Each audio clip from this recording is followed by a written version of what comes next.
What's up, creative? So now we're going to set up a proxy server. So what you're going to do is that you're going to click on where it says server.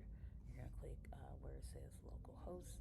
And then from there, what you're going to do is that you're going to put your branded domain. So this is what a preview would look like for your clients. And as you see over there, I'm just putting https://sitepreview.zodymarketing.com. So I'm going to have to use site preview when I go over here into my Cloudflare. So once I go into Cloudflare, I'm going again, add the A record. Now you're getting a pattern. We're adding A records. That points there.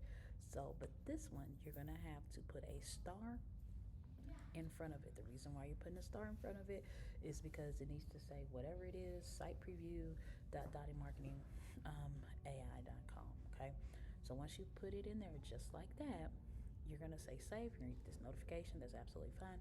Just say save. Then from there, you're going to go over and then you're going to start the proxy server. Oh snaps, you're closer to ready to launch that first your first project, which we're going to start on July 1st. All right, let's go.